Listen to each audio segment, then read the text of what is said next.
First of all, Kitty, thank you for your comments and insight on just this video where I asked what makes someone qualified and competent of being a good parent using Rebecca Kiesling as my focus example. And just going through your comments here, you can't just say adoption is the bad option. I like that. It's all the red tape and all the policies and a little rules. I'm thinking you meant a lot of rules that make up adoption. Adoption should come from the heart. They make adoption all about money, and that's why it makes it harder for certain people to be loving adoptive parents. Don't get me wrong, there are evil people out there. We have to find a better way to conduct interviews and assessments on couples or single individuals that want to adopt.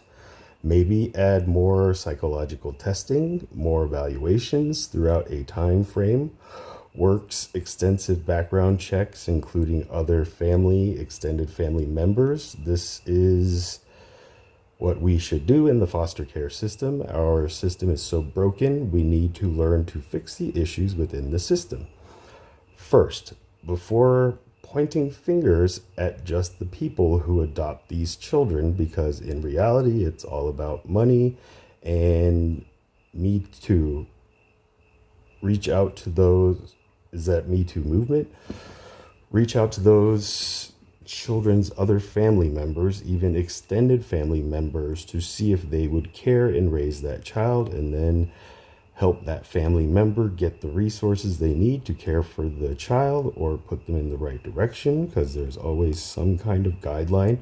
Or like, you only could get help if you make a certain amount of money at or below the guidelines. Invest in the children's immediate family, in extended families, so that they stay with their families.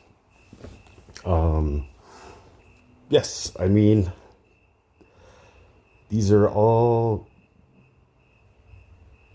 points I agree with and that I personally believe should be happening if it's not happening already. If there is a pregnant female who is going through the tough choice between life and choice, it should be the responsibility or the right of the immediate and extended family members to guide that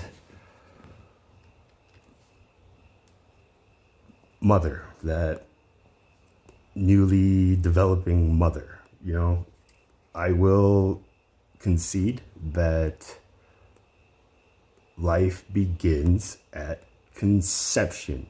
The cycle of life for all of us begins at conception, fertilization.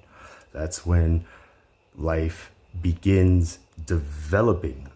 The cycle of development begins. And unfortunately, like every cycle, every race, not everyone finishes.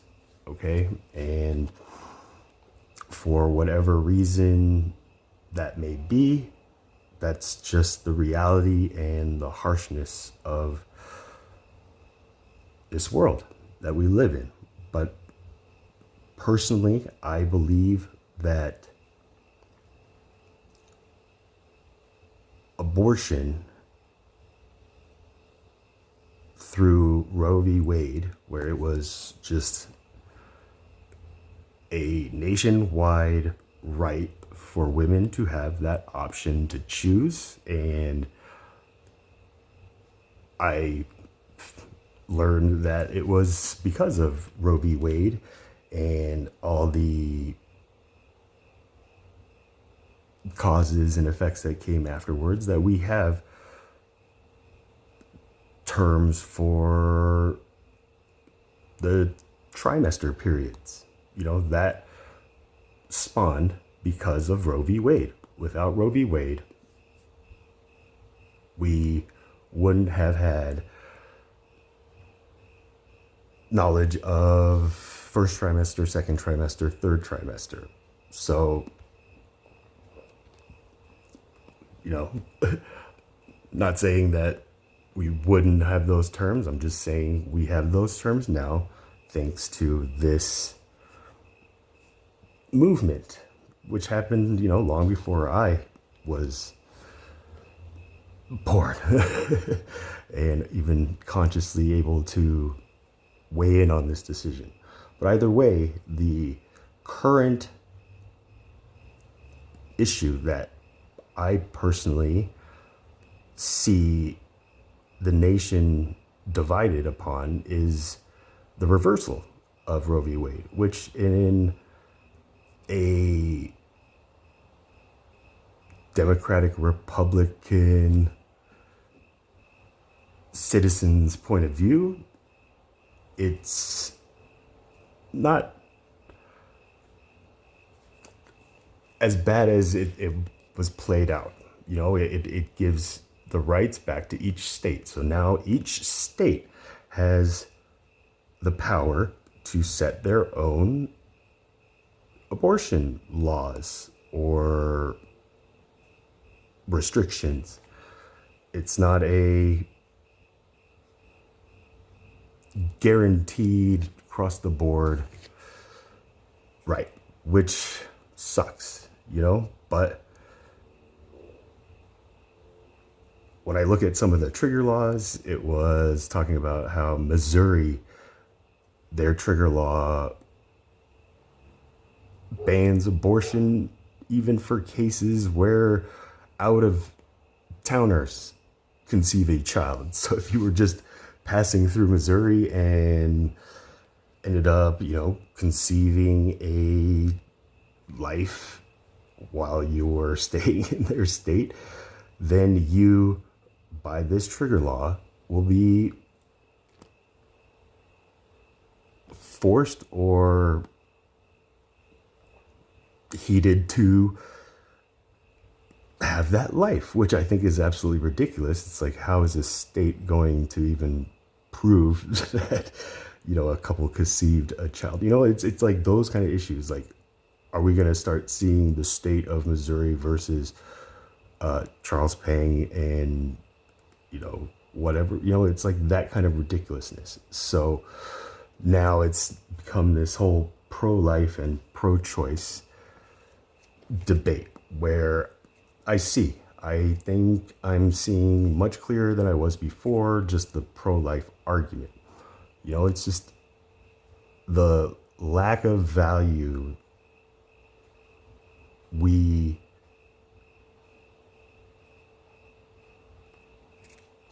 put upon these concepts like a fetus or an unborn baby or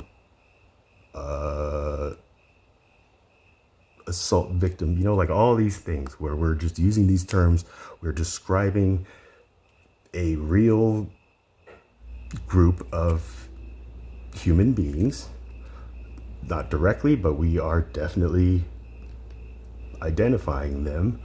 And the way we speak upon this is, yes, rather disgusting. So now I just want to make it clear that I am pro-choice on the side of life. I hope that, whatever options are available, the number one option is going to be for life. That's just the only thing we can do as good neighbors and just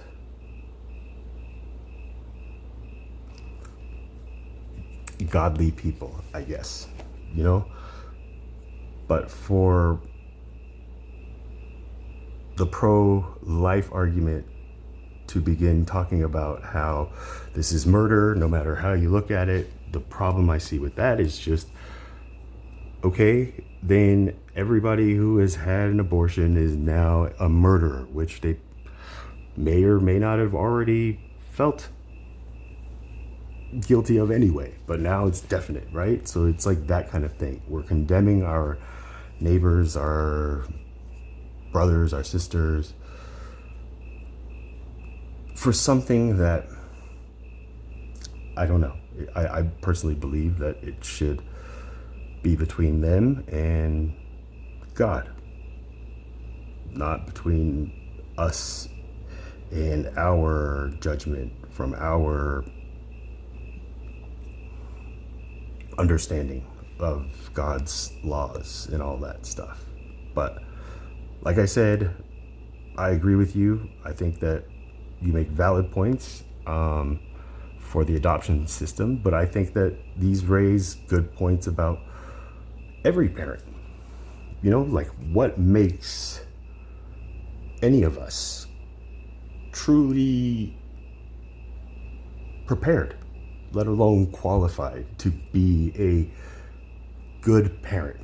A good parent meaning someone who is capable of producing good fruit, right? Good fruit meaning good citizens, good kids, you know? But when it comes to this Rebecca Kiesling woman, she is a very particular test set of people who just are so focused in their own universe, which is essentially called narcissistic personality disorder, where I'm not pointing blame at all the parents who have adopted. I'm just pointing my finger at this one to make an example out of her, to help her grow and hopefully show those in the same guilty light as she is in self-correct their ways, because there needs to be a change, drastic change.